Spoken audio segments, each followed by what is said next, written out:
Hello and welcome to Mansion Interviews, a podcast which gives me an excuse to talk to interesting people while at the same time improving your English. I've known Bob for quite a few years, although despite living in the same city, we see very little of one another. So I was really pleased when we finally got the chance to sit down together and have a cup of tea and chat about teaching English and the wonderful material and resources Bob has to offer on his website, autoenglish.org. So let's not waste any more time. Let's get into the interview with Bob Wilson. You can improve your listening with comprehension questions and find some help with difficult words from this interview at inglespodcast.com/Bob. That's inglespodcast.com/Bob.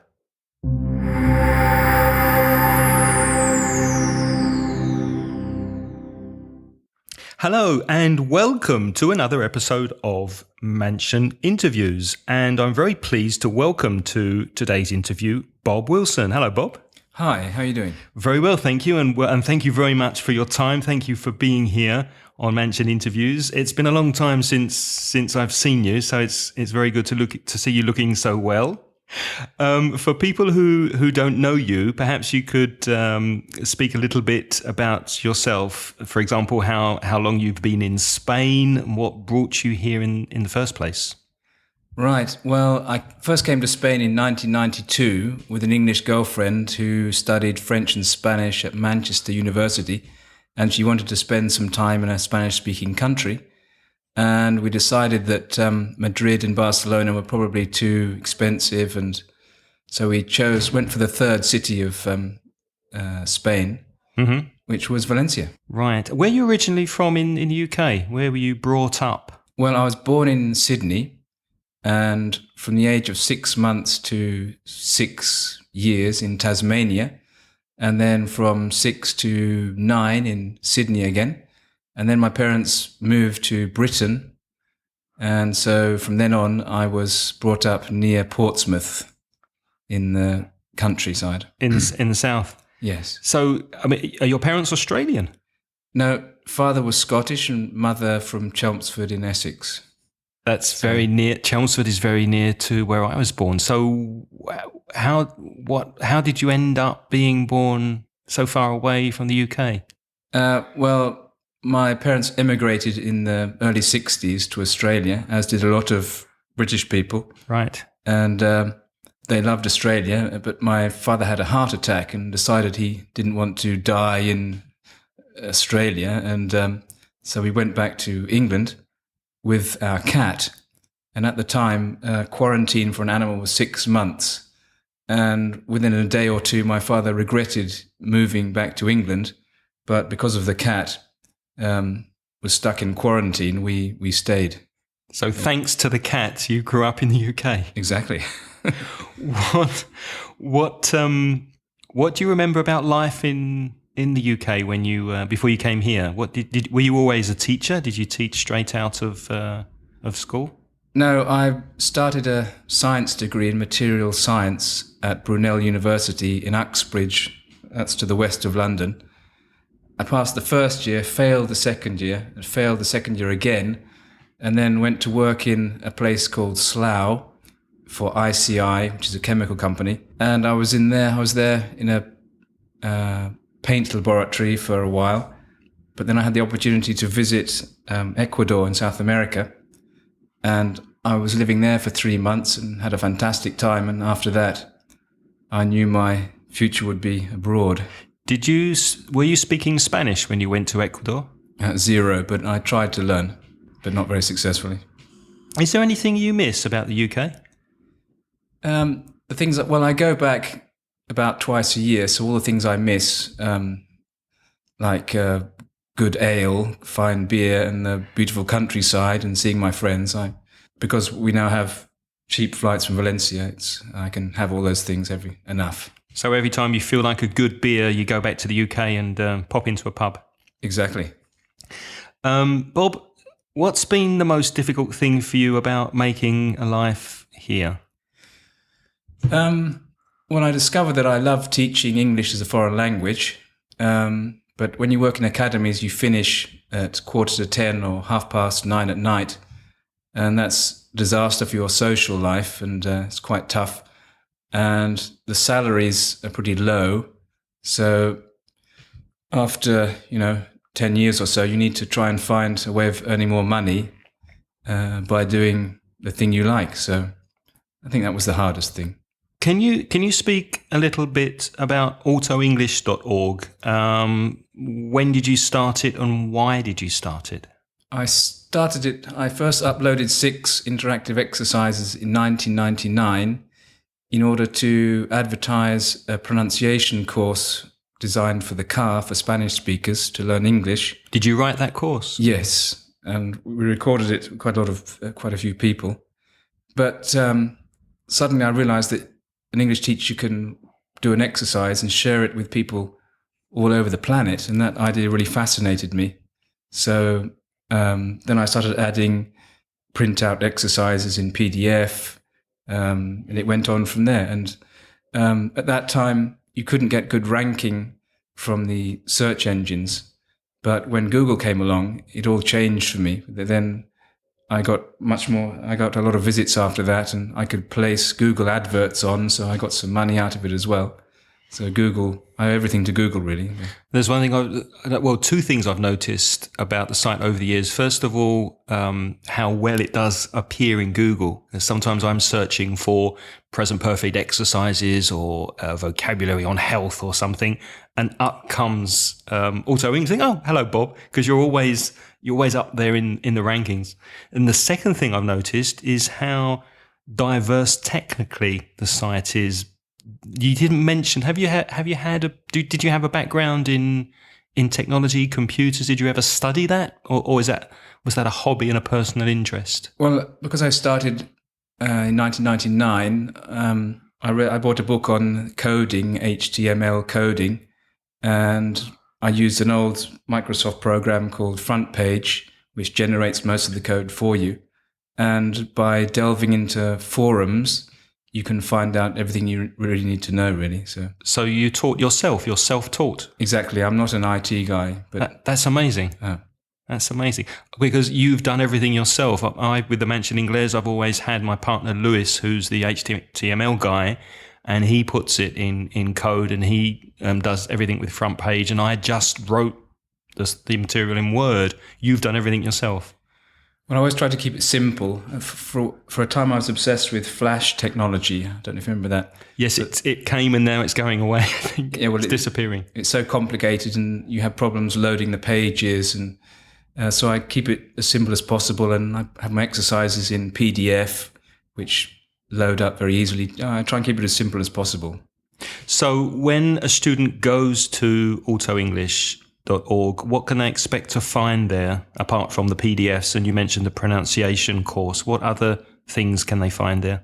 Well, I have pages with resources to help people studying Cambridge PET and First Certificate, and especially with the use of English keyword transformations. I have lots of online exercises to help people with that.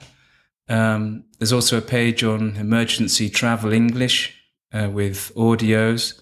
And there's a section with irregular verbs recorded as MP3s. And I've had it for so long, there's a lot of stuff on there. You really have to explore it. And I noticed there's also a section for Spanish speakers, because, I mean, is this, when you write the material, are you thinking of Spanish learners, or is it accessible to any language speaker? I noticed, for example, that there's a section on ESO and selectividad for students studying at colleges. Right. I've always tried to keep it friendly to people from all over the world, whatever language they speak. And if you look on the title, I've got free English written in Arabic and Russian and a few other languages. But my inspiration comes from people's real needs, and I live in Spain. So at my wife's suggestion, I opened some sections on for students at secondary school in Spain. Which is what you're teaching now, right? Yeah, exactly. So it's turned out to be quite popular. So, but mostly it's for anyone with specialized sections for Spanish people. Okay. So what do you do now? I mean, do you? How does it work? Do you teach a class and then put material on the website connected to the class you've taught, or? Well, the grammar exercises, which is my main resource, that started because, well, every teacher of English as a foreign language ends up writing a few of their own exercises because the books have a huge deficiency. They go over difficult grammar points very quickly, and people don't usually get them. We're constantly adding more material and supplementing, aren't we? Yes. So just putting that online so everyone can use it was the main push, really. Right. Bob, what do you do with your time when you're not working? Well, I have 2 daughters, so... Oh, you have 2? I thought you just had the 5-year-old. Yes, no. And how old's the other one? 1 year and 5 months. Oh, wow, wonderful. So we have plenty of fun. So they keep you busy, 2 daughters? Yes. And I also try to grow a few vegetables in my auntie's garden. We've got 2 compost heaps and growing organic vegetables. I enjoy doing that. So you're a gardener too? Okay. Can you talk a bit about what you hope to do in the future, sort of professionally? I mean, I know obviously with young children, you don't have too much free time, I would think. But do you sort of, when you have moments, think, well, what you could do going forward online? Online? Well, right. I think online because I know your website well, so that's the thing that comes to mind. I mean, either teaching-wise or on the internet. Yes. Well, my next goal really is to... I have quite a few grammar videos in YouTube, and I'd like to have a full set for beginners, pre-intermediate and intermediate level. I'd like to complete that. But so are you taking material that you've written statically on the web page and putting life into them in a video? So you're presenting similar material in a different medium, is that right? Or? Well, what I'm trying to do is give classes online on difficult grammar points. So in speaking in simple English and using a lot of slides with diagrams, so that anyone can go in there and have a class, and each video has a quiz or an exercise at the end. So you have to test your knowledge. And with a video, you can watch it as many times as you want until you get it. And one thing I've noticed from watching your videos is how they could be very useful to lower levels because you speak very slowly, you speak very, very clearly. And I find them with the visuals very easy to follow for maybe what do you think, a low intermediate learner, maybe a B2 would be able to...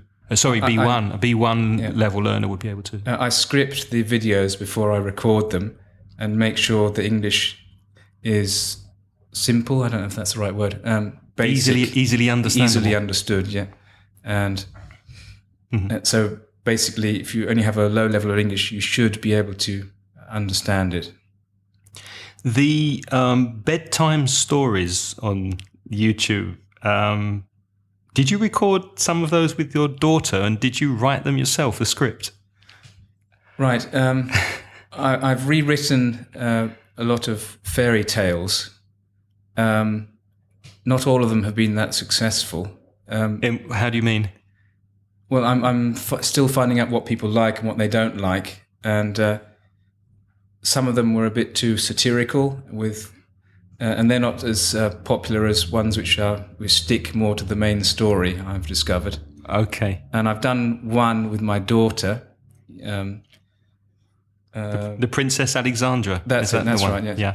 But they're meant for helping children get to sleep. So I always add in soothing sound effects such as the ocean waves. I love that. I love the sound. It just adds animation. It adds something special to the video. It adds something brings it to life and makes it easy to listen to. The raindrops, the water falling, and that kind of thing. Which to try and help children get to sleep. But I think I have to make the language simpler for that age group. I need to research more into what children aged between 3 and 6 really like. So you're taking maybe a traditional story and adapting it you're adapting the language. Are you making the language easier to understand? I haven't done. I've been looking at Aesop's fables and classic fairy tales. I've been writing them.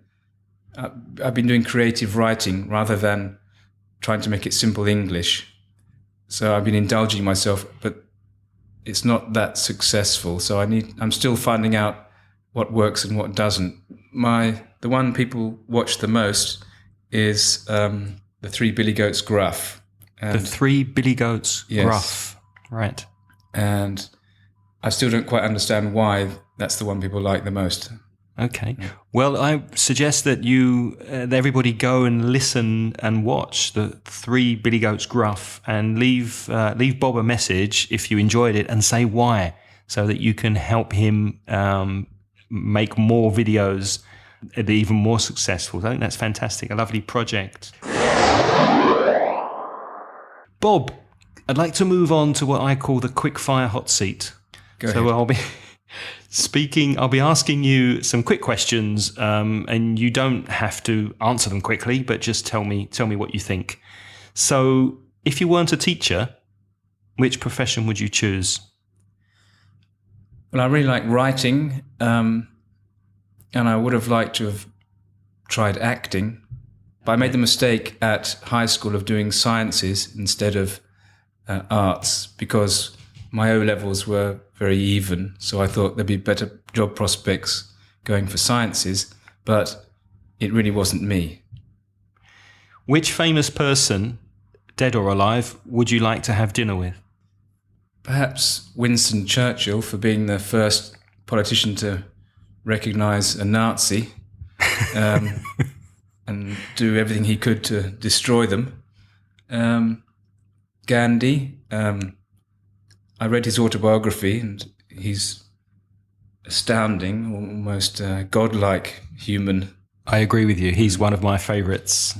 Yes, definitely. Where would you go in a time machine? To which era? Forward or back? I wouldn't go into the future. Why not? I don't know what's there, and I'm not particularly interested in it for some reason. Perhaps I'd like to go to Athens during the first democracy, to the Agora. That fascinates me, that society. I'd love to go there. Which book have you given most as a gift to people? Well, the book I've most recommended to people learning English as a foreign language is The Curious Incident of the Dog in the Night Time, because it's written, it's the voice of a child, and so the English is very accessible for people learning English as a foreign language. It's a short book, and it's very enjoyable. What sort of level would you class it at? Okay, if you're between B1 and B2, you can handle it. So maybe studying for first certificate. It's definitely, you could definitely do it. Okay, that's a useful. And it's real English too. It's not an abridged version. It's not graded. So I will put a link to that book also in the show notes to this episode at inglespodcast.com. If you had a superpower, what would it be? Very interesting question. Well, I suppose it would be great to be able to read people's minds. Interesting. And also flying, of course, that would be extremely useful. Extremely good fun, anyway. Finally, Bob, if you could go back to your younger self, to your late teens or early 20s, what advice would you give a younger Bob? Try not to worry when relationships break up. I think young people, well, certainly myself when I was young, get too traumatized by that, and you should place more emphasis on your friendships, really. Absolutely. It seems to be the end of the world, doesn't it? When your heart gets hurt and you think there's no future, and you do get over it and you do get stronger, and then you look back and you realise that it really wasn't such a big thing. Well, at the time, it's like having your arm cut off. Exactly. Yeah. And then when you get old, you realise that it wasn't really that bad. No, in retrospect, it wasn't that bad at all. Well, Bob, so how can people contact you? Obviously on autoenglish.org. Where else would you like people to go to find out more about you? Well, there's a message forum on the website, and also on the videos you can leave comments. And I have a resume section on my website at the bottom where people can have a look and see what I've been up to. And on YouTube, it would be, is it youtube.com/autoenglish? Well, if you just write in the search box Autoenglish channel, you should be able to get straight there. Autoenglish channel, that's AUTO English. That's right. Well, Bob, thank you very, very much for your time. Thank you. It's a pleasure. Anytime. Bye-bye. Bye.